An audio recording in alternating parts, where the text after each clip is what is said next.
So I want to talk briefly about the five big main copes that most people have still to remain Roman Catholic, and then what the solutions are, and then we'll open it up to people who disagree, people who challenge it. We're going to talk a little bit too about how Protestantism isn't the correct reaction against Roman Catholicism, but that rather it went into a ridiculous extreme in the wrong direction.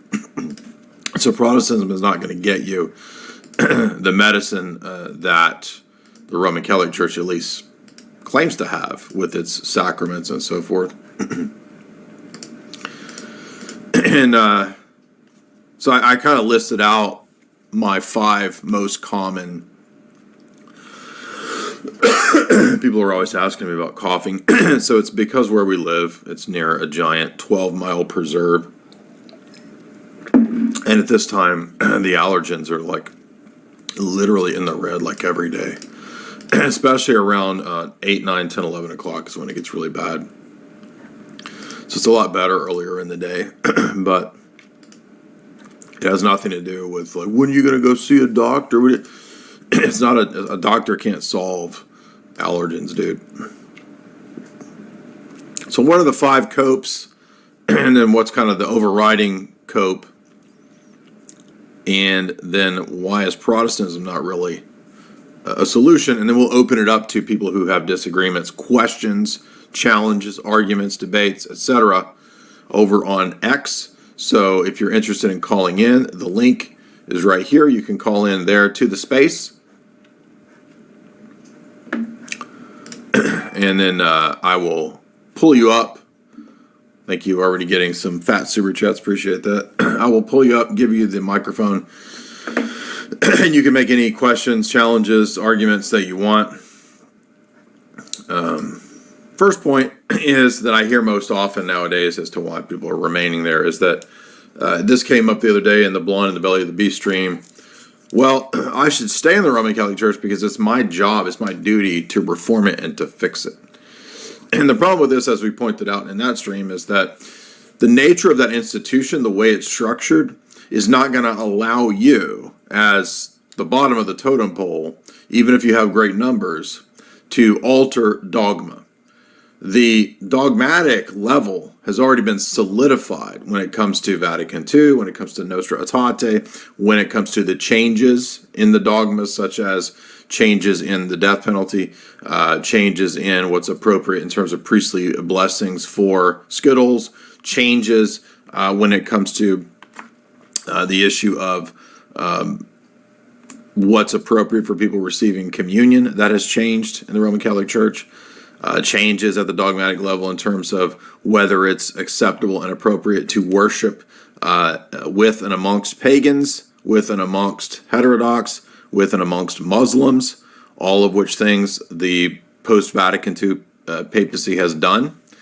And those are not just private sins. Those are actually sins that in the Roman Catholic system constitute apostasy.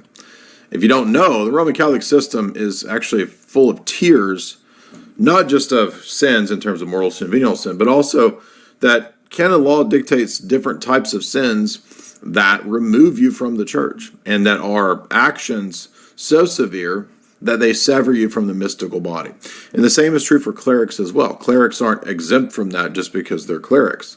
If you ask typical Roman Catholics this, if you say if the Bishop of Milan stands up and starts preaching against the Trinity, does that make him a heretic? Or is he a heretic only when the papacy calls him a heretic? Well, I think most Roman Catholics tend to think, well, he's a heretic in virtue of the heresy. And even if he is in error, he's still a heretic. Or even if he's in good faith. Now, I don't know how you could be in good faith and not believe in the Trinity, but they'll make all kinds of specious arguments like this to rescue the system. And so what you have there is, in philosophy, we call this an unfalsifiable system. And pretty much at every juncture in the Roman Catholic system, there's sort of this little firewall, so to speak, where anything that comes up immediately meets the unfalsifiable sort of magic move that goes on to where, this appears to be a contradiction, this appears to be a change, it's not infallible. So this is the first move they always make. Oh, well, you see this wasn't infallible, and so this can change. And this goes along with the idea of I can fix it, because in both cases, the individual Roman Catholic is taking upon themselves a position that, first and foremost, is not allowed for the laity. The laity in that system are not able to, quote, fix the church, because the laity are not in a position to judge the first see. And every Roman Catholic who's angry with Francis and all the post-Vatican II reforms and all of what's going on, all the scandals, is already incorrect, because although they might have a position to say that, I don't know, if Francis was, let's say he's like one of the Borgias and he has a giant whorehouse or something built. And okay, you might say that a Roman Catholic individual, lay person could say that that's immoral. But it's different when it comes to theological teachings, or what's called the ordinary teaching of the church. In the Roman Catholic world, anything that's part of the ordinary teaching, whether it's infallible or fallible, the expectation is that you submit to it with docility. That means you're docile. That means that you're not picking it apart and deciding what you think is orthodox, what you think is faithful, what you think is correct, what's not correct. Do you understand? That's different from the moral infractions that an individual pope might commit. We're talking about within their system, right? So it's true that, if Francis, let's say Francis had a giant whorehouse, he wouldn't necessarily be a heretic. And within their system, that's consistent. That's true. They're not on the hook there. They haven't committed any philosophical contradictory mistakes by saying, well, the Pope can be an evil person. The difference, especially in the post-Vatican II period, is that it's not a question of the individual sins of the papacy towards this or that moral question. It's specifically a question about changes in dogmatic teaching, and that's the whole point, supposedly, of the papacy, that it can't change dogmas. Nothing in terms of faith and morals undergoes change. And the reason that the papacy is there is to be the guide, the protector, the preserver, the progenitor, and the interpreter of that apostolic faith, of that deposit. That means, as Vatican I concludes, that the Roman See cannot err in questions of faith or morals. Now, it's true that the Pope could, as a private, quote-unquote, theologian, make a theological error. That is not the same thing as the Pope, even as a private theologian, being a heretic. So you see, this is another unfalsifiable firewall, a move they'll make to say, well, Francis's extremely scandalous teachings and ideas, they're just his private opinions. No, they're not. And by the way, even if they were his private opinions, there's nothing about saying something in a book or in a letter that excludes you from being a heretic. And if you remember one of the recent open forums that we had a person calling in on this very question. And the example that the Sixth Council used to condemn and excommunicate Pope Honorius was a letter he wrote to another bishop. It wasn't a public dogmatic profession. It wasn't something he proclaimed ex cathedra. None of that was necessary to be a formal heretic. And so the outs that they have to try to get around these things are things that don't actually even work in their system. They are myths. Almost every out they use is some myth that they've concocted, such as the idea, for example, the most common one is that, well, the Pope didn't bind anyone to that teaching, and so he's not a heretic. Okay, binding people to a teaching has absolutely nothing to do with heresy. Martin Luther was a priest. Martin Luther had no authority to bind anyone in a dogmatic sense to his teachings. And yet he is excommunicated and called a heretic in the famous encyclical by, I think, Leo X, because he persistently taught error. That's all that's necessary. To be a heretic has nothing to do with the authority that you possess in the office to bind or to not bind people. So this is a total fallacy of irrelevance. It's completely irrelevant to the question of whether the person is teaching something heterodox in whatever form. It doesn't matter whether they publicly profess it with their voice. It doesn't matter whether they write a letter. If the Bishop of Milan writes a letter to his grandmother and expresses that he no longer believes the Trinity, that makes him a heretic. That action. Now, it may not get discovered until, I don't know, grandma of Milan takes it to let's say she takes it to the Pope. She's worried about her grandson. The Pope sees it. The Bishop of Milan is heterodox. He's already committed the sin of heresy. He's already removed himself, even if there's not been a public juridical declaration. That's the Roman Catholic canon law and moral system. That's how it functions. So again, what we see is that most of the time, the objections, the copes, the explanations that are given are complete myths and fantasies. For example, the myth that I only have to believe the, quote, dogmas. This is the next cope of the top 5 copes. The first one is that I can fix it. No, you can't, because as a layperson, you're not in a position to fix Vatican II, to reform the Church of the Spirit of Vatican II. You're not going to get rid of Nostra Aetate. You're not going to convince the Catholic world that Nostra Aetate is a document with a level 7 degree of authority, which you can reject or accept based on your own decisions. Every Roman Catholic church in the world that I've been to that's a Novus Ordo church expects that you accept all of the documents of Vatican II. And the same principles in Nostra Aetate are in the dang frickin' Catechism. The very phrases and statements about Muslims and Hindus and everyone worshiping the same quote-unquote God, the same principles and ideas are in the frickin' Catechism.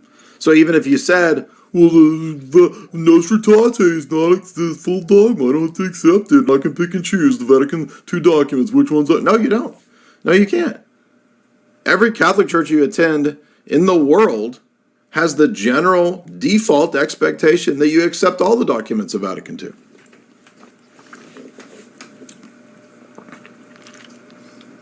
So the idea of I can fix it is just completely naive, completely contrary to the structure of this hierarchical organization, and completely laughable in light of what Vatican I actually teaches about the infallibility, inerrancy, and indefectibility of the Roman See, of the Pope.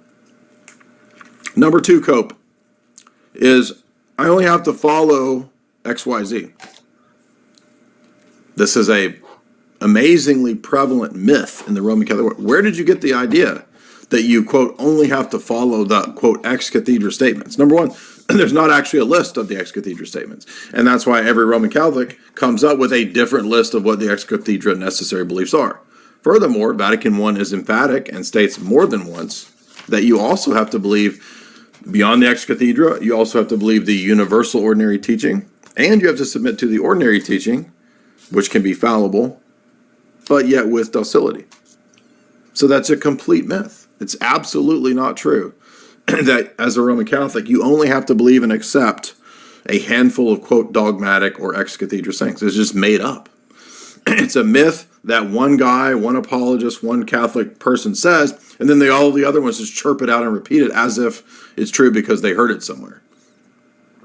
And they always just chirp out and repeat like mina birds, the same phrases, the same copes, the same responses. And they never even think to consider, well, is that even true? Is it even the case that I only have to believe a handful of dogmatic things? Again, we've highlighted and cited multiple times on Twitter. We've put it up countless times. In Denzinger, there's at least 4 places where it says you even have to accept the Pope's juridical decisions. If the Pope says so-and-so is excommunicated, you have to accept it. You don't get the liberty of saying, I think he's wrong there, I don't accept that. It doesn't matter what you want to accept. You don't get to be a Protestant Roman Catholic. And most of the people who think, I only have to follow blah, blah, blah, blah, blah, By the way, there's never a consistent, coherent idea of what the handful of dogmatic things even are. They're missing the entire point that they're actually being a Protestant. They're just not being a Protestant with the Bible. They're now being a Protestant with, quote, papal teachings. I will go through and sift through thousands of pages of documents and pick out the ones that I've decided through my fallible mental individual intellect line up with the previous, quote, dogmatic teachings. And yet, no layperson is a member of the magisterium. No layperson has that authority. No layperson is ever granted the ability or the authority to, quote, judge the first see. Judging the first see does not mean that only that you have the canonical privileges to judge it and excommunicate. They have this other code where they say, well, judging the first see means to excommunicate. No, whoever thought that laity had the ability to excommunicate the Pope or the bishops anyway? That's a completely absurd argument. Nobody has ever thought that. That'd be like, so as if it's addressing some impossible absurdity that nobody ever even considered. As if there's a whole bunch of people thinking that the laity could excommunicate the Pope, so they needed to have this statement in canon law that no laity could judge and excommunicate the Pope. It's just completely silly, completely stupid. Obviously, the point is that no one in the church, bishop, council, laity, even the Roman College, none of them have the authority or the ability to judge and supersede the Roman See. Clear as day. That's the clear and obvious meaning. And by the way, all these people believe in foundationalism and self-evident truths. Is this not self-evident in your ridiculous position? In your pseudo-Talmudic religion? Is this not obvious? Of course it's obvious. And everybody knows that that's the exact argument they make to every Protestant. Every Roman Catholic, when they make these arguments to the Protestants, they're suddenly ultramontanist super papists. And then when they're in their inter-Nicene conflicts, oh, now you see we're papal Protestants picking and choosing where Francis is faithful and where he's failed. But they're not even honest with the people that they think and pretend are their trad popes. Benedict XVI has numerous statements throughout his many books which are absolutely condemned via Pius X, the Pacendi Dominici Gracious encyclical's list of what counts as modernism. That would condemn multitudes of the statements in Pope Benedict XVI's books as modernist. The book Addendum to Vatican I Lamentabili, which has a list of condemned modernist propositions, also would condemn countless places in the totally modernist books and writings of Benedict XVI. I'm talking about his books, his theological books before he became a pope. And all of these people, by the way, will cite the trad stuff like the Holy Office condemning books. Oh, wait a minute. Why would the Holy Office condemn books if private theologians and their private opinions don't make you a heretic? Of course they do. The very praxis of your Holy Office condemning the writings of this or that Jesuit, this or that person in the church, putting it on the list of forbidden books, disproves your dumb argument that you have to bind people to it to make it heresy. So at every stage, what these people do is modify and change their position to make the position unfalsifiable. Do you know what I mean by an unfalsifiable position? We talk about this, for example, Marxism is typically critiqued in philosophy as an unfalsifiable position. Why is this? Well, in Marxism, problems, as I'm sure everybody knows, they all come from class warfare. And so if you attempt to critique Marxism or refute it, all of your arguments are automatically canceled out because the only person who would critique or oppose Marxism is somebody who has false consciousness from the bourgeoisie. So your arguments are already canceled out. But wait a minute. So no one can launch a critique of Marxism? Correct, because anyone who does is automatically in false consciousness. So this is why it's typically called an unfalsifiable system, which is actually a system that's very weak. Because a very weak system doesn't need to set up these sort of ridiculous kind of fail-safes and tricks to make the system unfalsifiable. Yet, nothing compares to Marxism in terms of unfalsifiability, except the papacy and the papal system. And ironically, this is even what Dolinger said.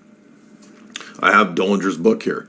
And he said at the time of Vatican I, when he was very reluctant to accept the definition at Vatican I, he said that, well, hereafter, Roman Catholic apologetics will be basically nothing but people defending the arguments of Vatican I and the Roman See. It will end up being a bunch of papal lawyering. And lo and behold, what do 90% of the Roman Catholic apologists do? But write books and defend the papacy all day long. Because that's now the locus of the religion. The whole religion now is, in essence, the soap opera of what's happening in Rome. However, at the same time, you're also told, and this brings us to our third cope, you're also told that what happens in Rome, I don't care.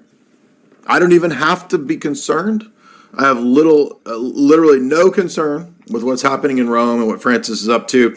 All I care about is I have the Latin Mass. I have a conservative Novus Ordo Mass. I go to church.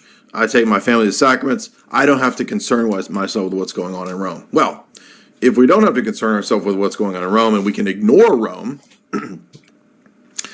you're beginning to make the point that Orthodox have made all along. So Rome isn't really that relevant to your Christian faith and expression at the local level, is it? And yet when you were converting out of Protestantism, and yet when you were arguing with your Protestant friends, you weren't singing that line. You were telling them that you need the papacy. You need the papacy to know what the dogmas are, to know the faith, to know the truth, to be guided morally through the tough landscape of the modern world. And the papacy will guard and preserve and protect our morals so that they're not changing and subject to flux. Except that you've already adopted a position of doctrinal development which undermines a static, unchanging morality. And why was that? Well, because that became one of the most popular ways to defend the fact that the Vatican I definition of the papacy was not present in the first 1,000 years.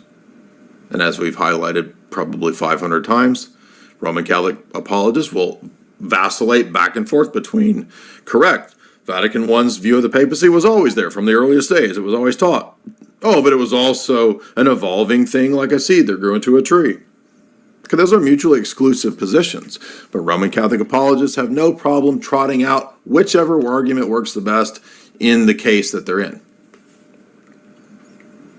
So, is it true that you can follow a Platonic papacy in your head that is not connected to the one over in Rome?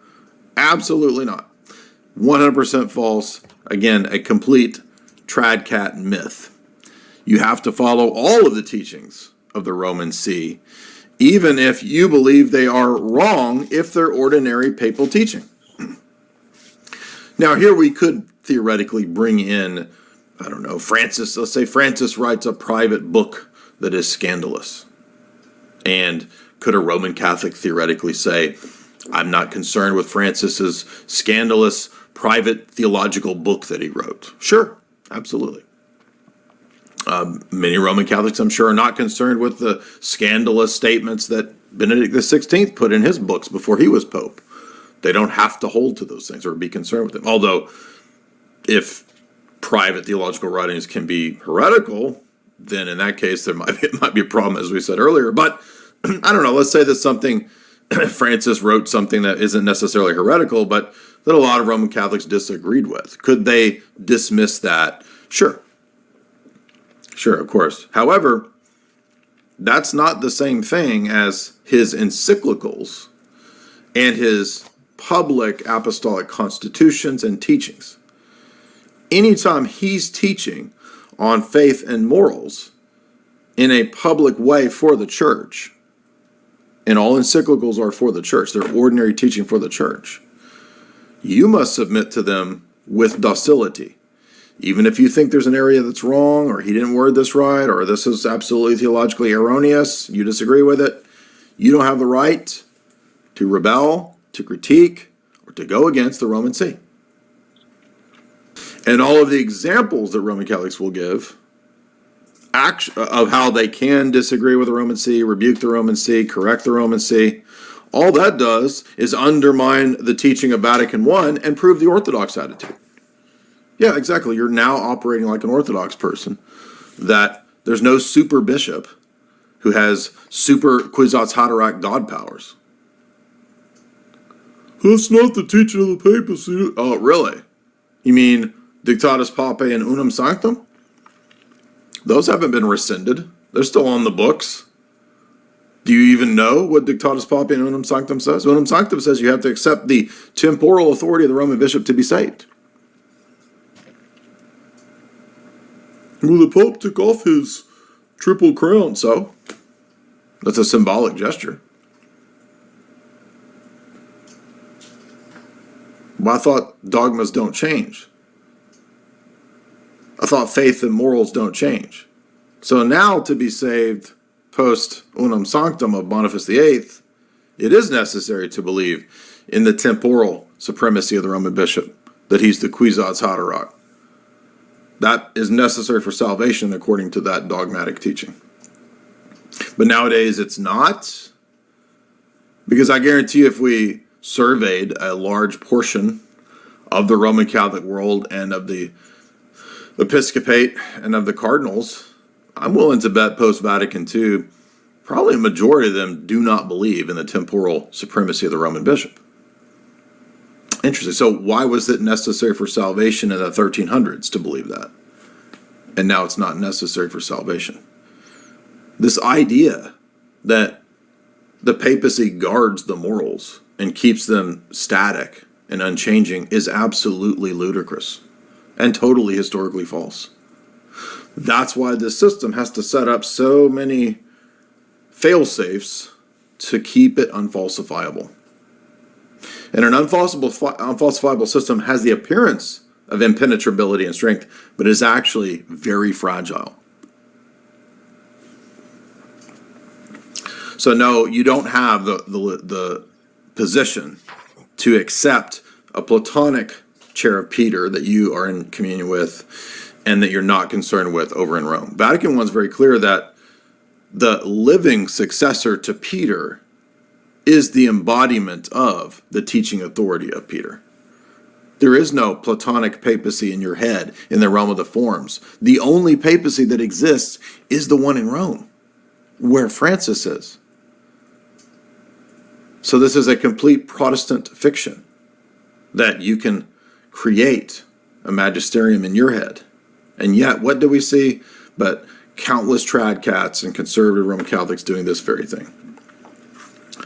4, this one is a funny one because this one comes up all the time.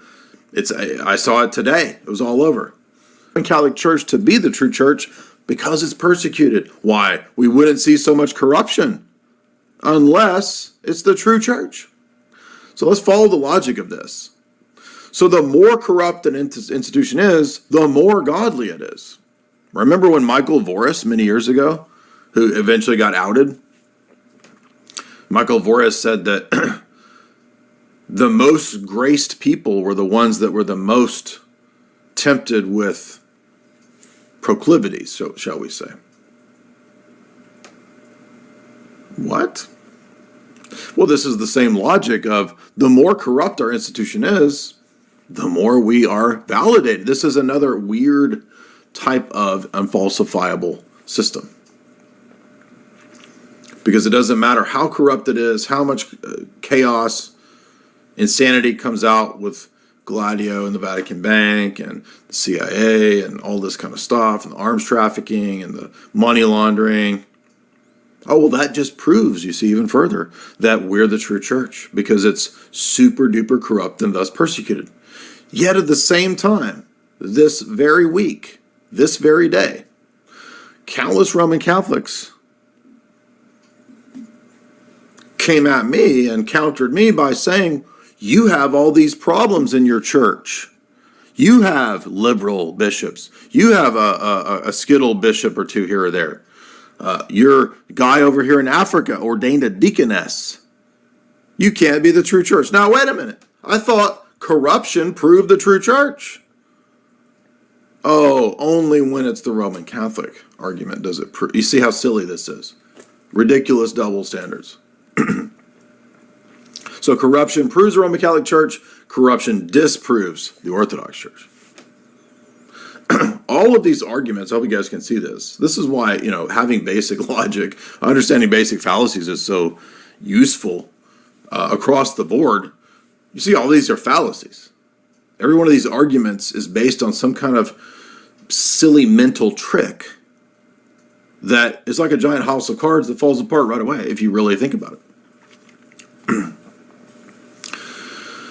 The last couple, 0.5 is going to be tied. There's two errors tied for, two copes tied for 0.5. And that is number one of the two, 5A. Well, I'm not going to leave the Roman Catholic Church. I'm not going to worry with the theology. It's my identity. This is my family tradition. Family tradition, right, in the words of Hank. Okay, what does that have to do at all with something being true or false? Oh, it has absolutely nothing to do with anything being true or false. And what do you say to a person who says, oh, well, I was raised in a bloodline satanic family. That's my family tradition. I'm going to remain in a weird Buddhist cult. I'm going to remain in Scientology. It's my family tradition. You see how silly this argument is. And yet, countless Roman Catholics will repeat this as if this is some sort of like strength, like show of strength. This is my family, my heritage. I'll always be a Roman Catholic. Now, let's flesh out some more fallacies associated with that. What your heritage and your tradition, wait a minute, if we keep going back far enough, wouldn't we reach pagans? Is that your heritage and tradition that you should actually go back to? You see how silly this is. This is a terrible argument. And don't the same people always bitch about, you Orthodox, you're all ethnic, you worship your ethnicity, look at their ethnic, by the way, I'm an Italian Roman Catholic, and that's my heritage and my nationalism, and blah, blah. You see how silly this is? Constantly contradicting themselves. My family tradition. And yet every one of them would tell a Buddhist to convert when a Buddhist says, that's my family tradition. And then attached to number 5 as part B is Marian apparitions. Marian apparitions. I just had an interesting conversation with Father Deacon, and I thought I knew a lot about this. Apparently, there's this whole other apparition phenomena in Ireland. I'd never heard of it, and it's crazy. Now, Father Deacon Ananias knew about this because he studied. I think he did his doctorate in Ireland, and so he was over there for many years, and spent a lot of time in the Irish Catholic world and saw a lot of what was going on. And he was explaining that when he was, in a phase of leaving Protestantism, he was raised, I think, Lutheran, and was trying to figure out, well, am I going to go Catholic? Am I going to go Anglican? Am I going to go Orthodox? He spent a lot of time kind of in the world of Irish Catholicism, and he went to this mystic site. I'm not sure what we want to call this, but this is pretty crazy. So this is it's called the House of Prayer Achill. And this is a woman who, in the 80s, Christina Gallagher, a housewife who was part of Cairns Grotto in Sligo. And she claimed suddenly to be having visions from the suffering head of Christ, and then Mary appeared. When Mary appeared, she claimed to have stigmata on her feet, and Mary told her to set up her house as the house of prayer. And it was at that time in the 90s opened by Archbishop Cassidy. It was then given a tax-exempt status, so this was not done initially outside of the purview of the hierarchy. The problem is that if you go back up here and read about this, it was quickly turned into the House of Prayer Limited. That is a trading company, a company that trades as Our Lady. It's a corporation. And so it became very controversial, even though it was originally given the blessing of the Archbishop there. And so even though it's a cult, the Roman Catholic Church did not do anything to excommunicate anyone or stop anything. And then we had alleged miracles. I think so I take that back, in the 1990s, later on, by 96, the next Archbishop after Cassidy, Archbishop Neary, established a commission to investigate the claims of the phenomenon there. The investigation concluded no supernatural, but that the people gave evidence of good faith. So even still, it was kind of just let be. But what's very evident, as Father Deacon noted by his visits here, is that the whole thing is obviously a giant scam. They're not curing people from resurrecting babies. They're not curing pancreatic cancer. The woman isn't a stigmatist. It's a trading company, a limited trading company that trades as like a corporation. This is so obviously ridiculous. Now, well, that ain't Fatima. Well, that ain't Medjugorje. Oh, wait a minute. Fatima. Let's talk about Fatima for a minute, because although we're not going to spend a whole lot of time on this, if you want a longer treatise, we cover Fatima here. Yeah, people are like, can I buy stock? Yeah, look this up on Robinhood and see if you can buy stock in some stock in House of Prayer Limited.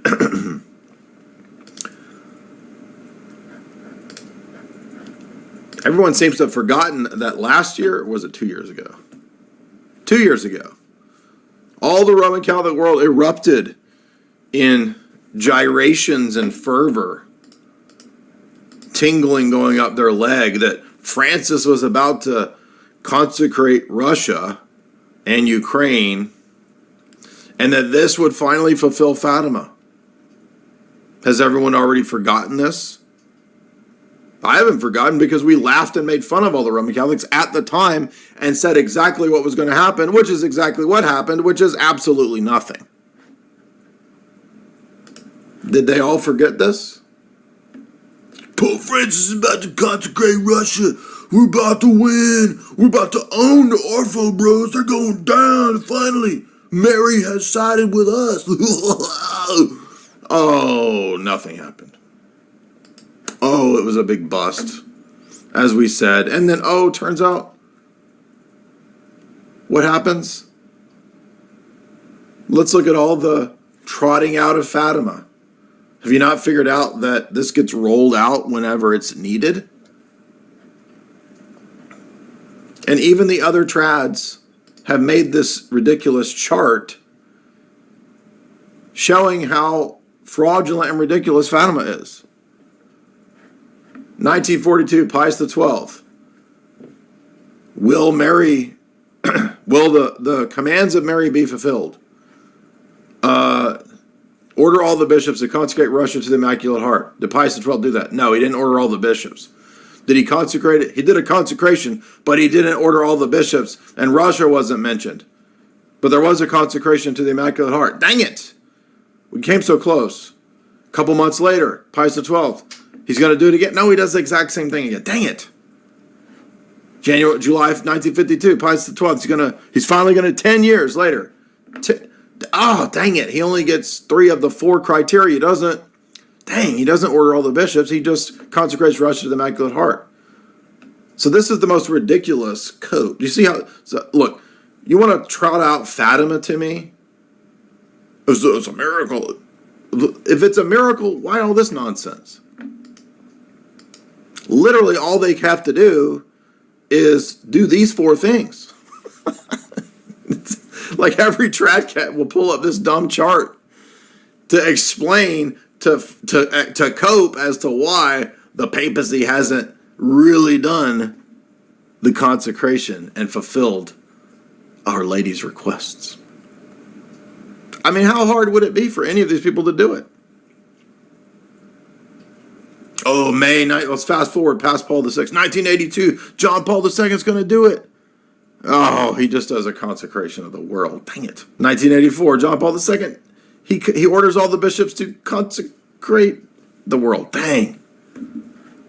This is preposterous. Who could actually believe this? Well, only people who are locked into a ridiculous, unfalsifiable sort of cult. I don't know how else to describe this. And you understand that when you are actually in the Roman Catholic world, okay, 99.9% of people are not sitting around reading Denzinger. They don't know what Denzinger is. They don't have the faintest idea what Denzinger is. But they know about Fatima.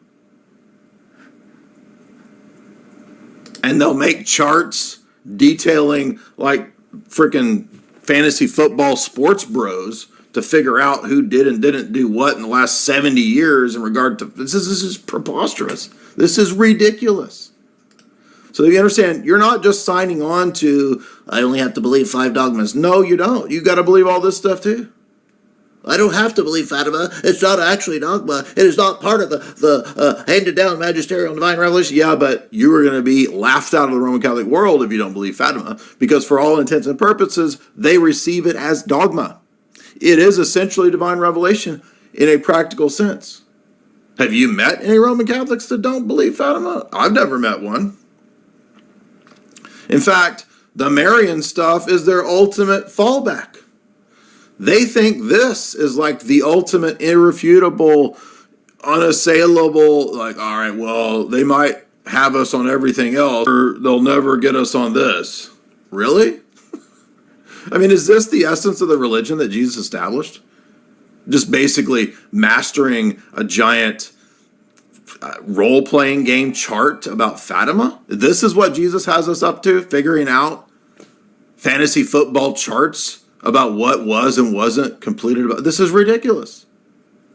And another practical anecdote. When I was in the Tradcat world, I met tons of people who could tell you all of the arcana and the lore of Fatima. And they didn't know anything about the church fathers. They had no idea what Clement's letters were about, what Cyprian said. They never read Athanasius. They didn't know what was in the Bible. Tradcats actually laud and are proud of their ignorance of the Bible, but they will obsess over this crazy stuff. So that's what I'm getting at. You're not going to find the healing in this religion of dead works, in all of this absurdity. You will find people eventually getting depressed, becoming alcoholics, drinking a lot, being unhappy because they're not being healed there. Because it's a religion that has the form and the loss of the power. And that's why Francis is all about open borders, and Francis is all about climate change, and Francis is all about all the other globalist policies. And so for all you conservative trads out there, Francis hates you. Francis despises you. In fact, half of the things Francis does is a middle finger to you. So the very person that you are trying to convince the world to come under is your worst enemy. And once you figure that out, you won't be in this group anymore. You won't be in this organized crime sect. Imagine thinking Jesus intended to have a giant international world bank for black ops. You think that's what Jesus, he's walking around the Sea of Galilee, he's talking to the apostles, oh, and by the way, things are really going to be hype, things are really going to be cool when we get a giant Vatican bank that has all the same usury and money laundering as all the other banks out there. Won't that be smooth? Won't that be awesome when we get that there?